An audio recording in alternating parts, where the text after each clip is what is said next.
The world was transformed by the discoveries of the 1490s.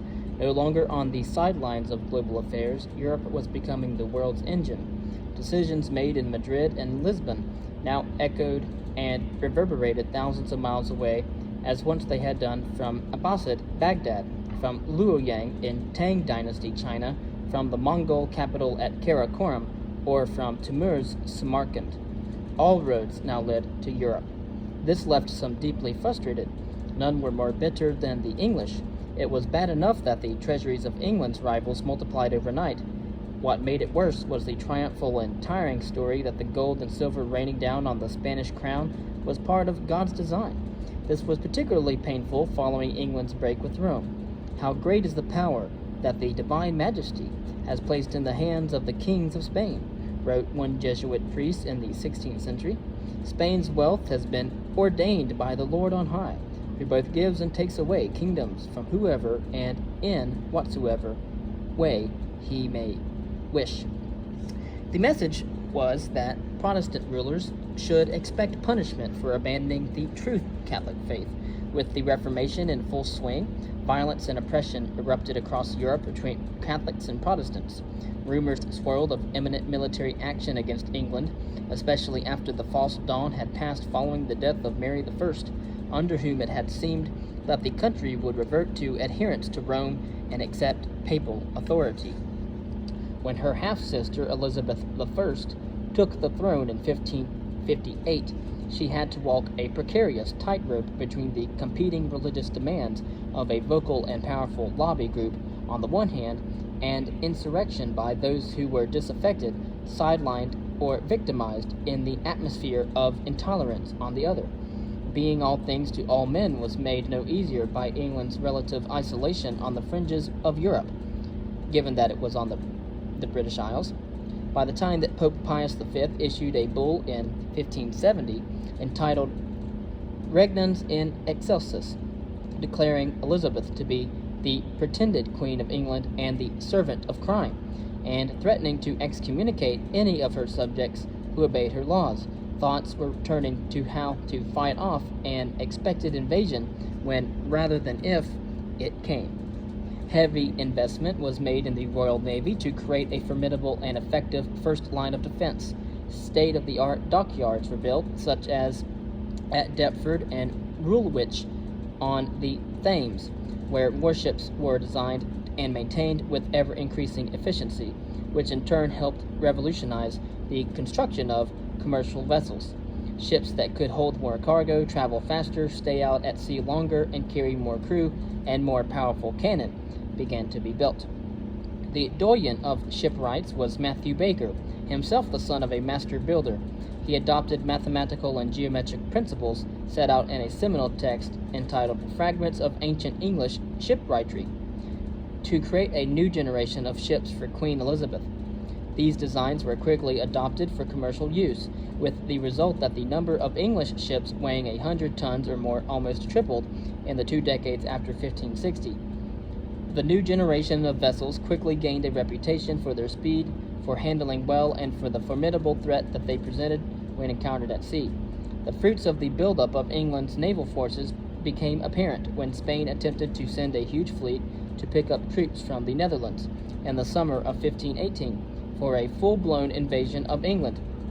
Outmaneuvered and outdueled by the English, the surviving members of the Spanish Armada returned home in shame, although most of the ships that were foundered on reefs and in unusually severe storms rather than at the hands of the English. Few doubted that the naval investment had paid off handsomely. The capture 4 years later of the Madre de Deus, a Portuguese caravel off the Azores, as it returned from the East Indies laden with pepper, cloves, nutmeg, ebony, tapestries, silks, textiles, pearls, and precious metal, made the point about sea power even more emphatically. The haul from this single ship, which was towed into Dartmouth harbor on the south coast, was reckoned to be worth half of England's regular annual imports. Its seizure prompted agonized discussions about how the booty should be shared out between the Crown and those responsible for the success, something that was not made easier when high-value portable items quickly went missing. Successes like these were good for confidence and encouraged increasingly disruptive behavior in the Atlantic and elsewhere. England began to build ties with anyone who was an enemy of Catholic rulers in Europe. In the 1590s, for example, Queen Elizabeth made a point of releasing Muslims from North Africa who had been serving as galley slaves on captured Spanish ships, providing them with clothes, money, and other necessities before sending them home safely. The English, moreover, had support from the Muslims of North Africa in an attack on Cadiz in 1596, an incident that is referred to as the very start of Shakespeare's Merchant of Venice. Such was the alignment of interests in this period that one modern commentator talks of the English and the Moors participating in a jihad against Catholic Spain. As a result of England's attempt to challenge the new Spanish and Portuguese routes to the Americas and to Asia, considerable effort was devoted to forging close relations with the Ottoman Turks. At a time when most of Europe looked on with horror at Turkish forces were all but knocking on the gates of Vienna, the English backed a different horse. They were conspicuous by their absence when other Christian states assembled to form a Holy League, a coalition that gathered to attack the Ottoman fleet at Lepanto in the Gulf of Corinth in 1571. The victory of the Holy League prompted scenes of jubilation across Europe, where poetry, music, art, and monuments were created to commemorate the triumph. In England, it was met with silence. Even after this, the Sultan in Constantinople was assiduously courted with warm letters of friendship and the dispatch of gifts from the court of Queen Elizabeth, with the result that sincere greetings and abundant salutations, rose perfumed, which emanate from pure mutual confidence and the abundance of amity, were sent back to London. Among the presents dispatched from England was an organ designed by Thomas Dalham and shipped to Constantinople in 1599. Dalham was horrified when, due to heat and humidity, all of it failed, and the pipes were damaged in transmit. The English ambassador took one look and said that it was not worth twopence. The organ was resurrected after Dalham had battled around the clock to mend the damage and impressed the Sultan, Mehmet III, so much when he played it for him that he was showered with gold and offered 2 wives, either 2 of his concubines or else 2 virgins of the best I could choose. Elizabeth's approaches to the Sultan were underpinned by the prospect of opportunities that had opened up following the Turkish advance into Europe. The Pope had long been urging Christian rulers to rally to prevent further losses, warning gravely that if Hungary is conquered, Germany will be next, and if Dalmatia and Illyria are overrun, Italy will be invaded. With England resolutely plowing its own furrow, developing good relations with Constantinople seemed sensible foreign policy, as well as offering the prospect of developing commercial skills and links.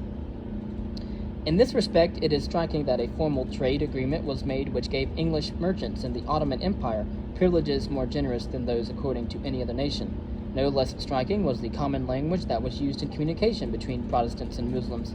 It was no coincidence, for example, that Queen Elizabeth wrote to the Ottoman Sultan that she herself was, by the grace of the most mighty God, the most invincible and most mighty defender of the Christian faith against all kind of idolatries, of all that live among the Christians and false prophets who profess the name of Christ.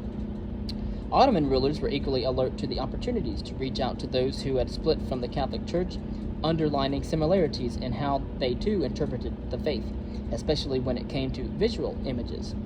Among the many errors of the faithless, one they call the Pope, wrote Sultan Murad to members of the Lutheran sect in Flanders in Spain, was that he encouraged the worship of idols. It was much to their credit that the followers of Martin Luther, one of the architects of the Reformation, had banished the idols and portraits and bells from churches. Against all the odds, England's Protestantism looked as if it could help open doors rather than close them. Positive views on the Ottomans and the Muslim worlds spread into mainstream culture in England. "Mislike me not for my complexion," says the Prince of Morocco to Portia in Shakespeare's Merchant of Venice, when attempting to win her hand in marriage. The king was a man, the audience was informed, who had fought bravely for the Sultan on many occasions, and was a fine match for the heiress, who stands as a cipher for Queen Elizabeth herself, and a man who was shrewd enough to realize that all that glisters is not gold. Or there is Othello, where the tragic nobility of the protagonist, a Moor, and therefore presumably a Muslim, in Venetian service contrasts sharply with the double standards, hypocrisy, and deceit of the Christians around him. The Moor is of a constant, loving, noble nature, the audience is told at one point, a reference to the belief that Muslims could be considered trustworthy and resolute when it came to making promises, and were therefore reliable allies. Indeed, the Elizabethan era saw the emergence of Persia too as a common and positive cultural reference point in English literature. Coupled with positive portrayals of Muslims and their realms in England were scathing attitudes towards the Spanish. The publication of Bartolomé de las Casas' account of the conquest of the New World was therefore a godsend, especially in the context of revolution pioneered by Johannes Gutenberg 100 years earlier, which had enabled text to be printed in quantities that would previously have been considered unimaginable. This allowed accounts like that of de las Casas, a Dominican friar, to be disseminated quickly and relatively cheaply. As with the technological advances in the early 21st century, it was the sudden increase in speed and the sharing of information that made the difference. The account of de las Casas was important because the priest had grown increasingly disillusioned by the suffering of the native populations in the Americas, which he witnessed at first hand. The text setting out the atrocities in gruesome detail was seized upon in England, where it was translated as a short account of the destruction of the Indies. Brevissima relación de la destrucción de las Indias. Widely circulated in the 1580s, either in full or abridged to include the most damning passages, it presented an unequivocal portrait of the Spanish as mass murderers and of Spain as a cruel, bloodthirsty realm. The translator of the text, James Allegretto, wrote in his introduction that 12, 15, or 20 millions of poor, reasonable creatures had been slaughtered. Stories spread quickly through Protestant Europe, noting the Spaniards' grisly treatments of those whom they believed to be their inferiors. The analogy was obvious. The Spanish were natural-born oppressors who behaved towards others with ominous cruelty. Given the chance, they would persecute those closer to home in just the same way. It was a conclusion that struck fear into the people of the Low Countries, which were locked in an increasingly vicious struggle with Spain in the late 16th century, as the latter thought to assert its authority in regions where the Reformation had attracted strong support. Richard Hakluyt, the famous chronicler and advocate of British settlement in the Americas, described how Spain governs in the Indies with all pride and tyranny, and casts innocents into slavery who mournfully cry out with one voice, begging for freedom. This was the Spanish model of empire, in other words, one of intolerance, violence, and persecution. England, of course, would never behave in so shameful a manner. That was the theory. In fact, attitudes to slavery and violence were more ambiguous than such high-minded promises suggest. In the 1560s, English sailors repeatedly tried to take a share of the lucrative slave trade in West Africa, with Sir John Hawkins using investment from Queen Elizabeth herself to help generate healthy profits shipping men across the Atlantic. Of course, we know this as the Atlantic slave trade, and it's part of the Columbian Exchange. Having concluded that Negroes were very good merchandise in Hispaniola, and that scores of Negroes might easily be had upon the coast of Guinea, Hawkins and his backers were more than willing to get in on the action. Far from refusing to deal with Spanish tyrants in the New World, those at the highest levels of English society did rather well out of them. Ultimately, England's posturing was framed by a keen awareness that it was in a weak position to exploit the astonishing opportunities that had been created by the great changes of the early 16th century.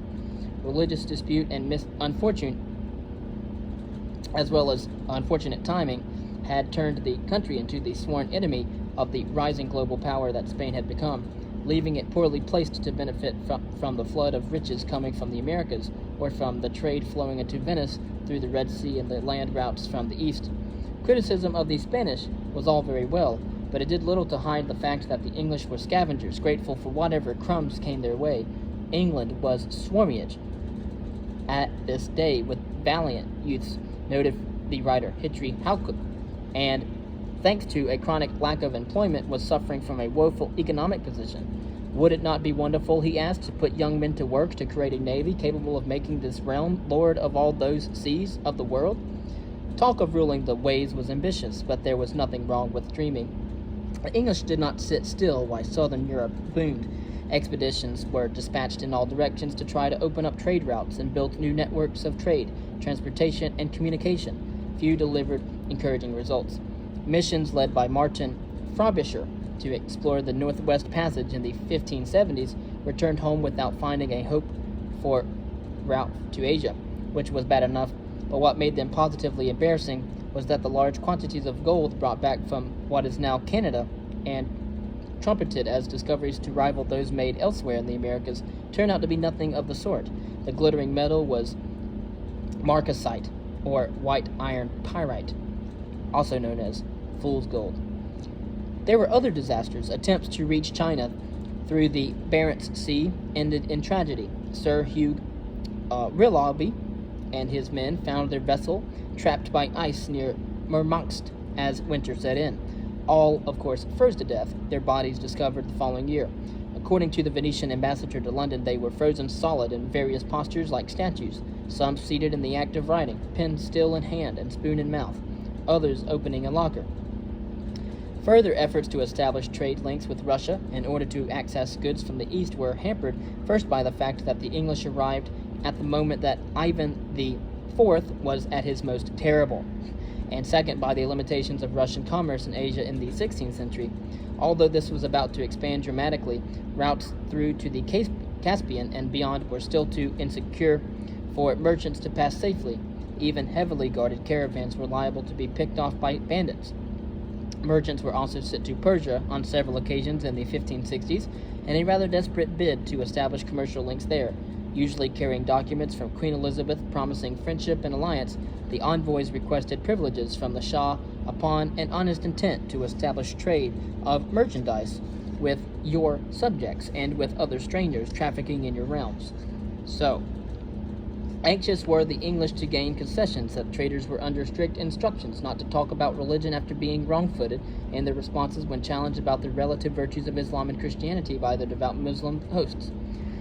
If anyone asked about the state of faith at home and future, travelers were advised it was better to pass over it in silence without any declaration of it. In Europe, religious posturing counted for everything as Catholics and Protestants fought ferociously with each other beyond it could conveniently be left to one side. By the start of the 17th century, there was little to show for the attempts to emulate the success of the Spanish and Portuguese. New trading entities had been set up to try to raise money from private funds, starting with the Company of Merchant Adventurers for the discovery of regions, dominions, islands, and places unknown, founded in 1551. A cluster of new and separate companies with different geographic ambitions mushroomed around it. The Spanish Company, the Eastland Company, the Levant Company, the Russian Company, the Turkey Company, and the East India Company were all founded with royal charters that granted monopolies on commerce within a designated region or country on the basis that business overseas was risky and required substantial investment. As such, incentivizing merchants by protecting future success was an innovative way of trying to build up England's trade, and with it extending the country's political tentacles. Despite their impressive-sounding names, royal endorsements, and high hopes, the results were meager to start with. England remained firmly on the periphery of world affairs, while Spain's position seemed to grow stronger and stronger. Precious metals, gathered over centuries by the Aztecs, the Incas, and others in Mesoamerica, were gathered up and dispatched to Spain over the course of a few decades, along with the riches of mines that had either not previously been discovered or had been poorly exploited, such as at Potosi, which was said to produce 1 million pesos per year for the Spanish crown alone. Huge though Spain's finds were, however, there was only so much treasure that could be squeezed from the New World. Resources were, after all, finite, as were those oyster beds off the coast of Venezuela that were devastated following the fishing of tens of billions of oysters in just 30 years in the early 16th century. Nevertheless, the Spaniards treated the windfall as a bottomless pit, using the newfound wealth to fund a litany of grandiose schemes, such as the building of the enormous palace at El Escorial, as well as financing never-ending military action against rivals all over Europe. There was a strong sense within the Spanish court that it was necessary to act as the Almighty's policeman, delivering his will on earth by force if necessary. Spain found it all but impossible to resist military confrontation with Protestants and Muslims alike. It was a new chapter for the Holy War. As the early Crusaders had shown in their crusades, holy warfare's appetite for men and money could be ruinously expensive for royal treasuries. The situation was not helped by the willingness of the Spanish crown to use debt to finance its projects, which encouraged short-term and ambitious decisions while hiding consequences that would only become clear later on, especially when things went wrong. Fiscal mismanagement and incompetence were part of the picture, but ultimately Spain's inability to control military spending proved catastrophic. Incredibly, it became a serial defaulter on its debts in the second half of the 16th century, failing to meet its obligations no fewer than 4 times. It was like a lottery winner that had gone from rags to riches, only to squander the prize money on luxuries that were unaffordable. The effects of the flood of riches were felt elsewhere. As it was, there had been a price revolution across Europe as inflation took hold thanks to the money flow from the Americas, which naturally led to more and more consumers chasing a finite quantity of goods. Growing urbanization exacerbated the problem, driving prices higher still. In Spain, the price of grain alone quintupled in the century after Columbus's discoveries. Things eventually snapped in the provinces and towns of the Low Countries, which formed part of the Spanish demise, where anger was fanned by the way that Spain sought to solve its financial woes through heavy taxation. Northern Europe was a hive of productive urban centers, with Antwerp, Bruges, Ghent, and Amsterdam emerging in the 14th and 15th centuries as important emporia for goods to and from the Mediterranean, Scandinavia, the Baltics, and Russia, as well as the British Isles. Naturally, they blossomed, further still following the opening up of trade from India and the Americas. These cities became magnets for merchants from far and wide, which in turn made for vibrant social and economic life and for strong civic identities. The growing populations required surrounding land to be used efficiently, prompting rapid advances not only in yield management of crops in the surrounding territory, but also in irrigation techniques, such as the construction of dikes and seawalls to allow every piece of available land to be used profitably. The burgeoning size and productivity of the cities of the Low Countries and their hinterlands made them lucrative honeypots, centers which generated tax revenues, something not lost on the Spanish rulers, who by luck of dynastic marriage and inheritance controlled most of this region. It was not long before individual provinces and cities were howling in dismay at the introduction of punitively high levels of taxation, coupled with brutally heavy-handed attitudes on matters of faith. The ideas of Martin Luther, John Calvin, John Wesley, John Knox, and others, who emphasized the institutional corruption of distant political rulers and the spiritual importance of the individual, fell on fertile ground in these heavy urbanized areas and helped Protestantism embed deep roots in the region. I also want to make mention here of Zwingli as well.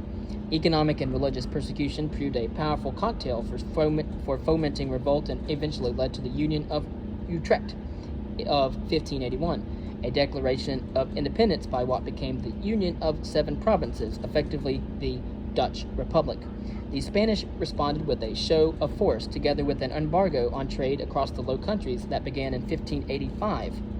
The aim was to starve the rebel provinces and cities of oxygen and force them into submission. As is so often the case when sanctions are put in place, the result was quite the opposite. Faced with little alternative, the separatists went on the offensive. The only way to survive was to use every ounce of knowledge, skill, and expertise they had to their advantage. It was time to turn the tables.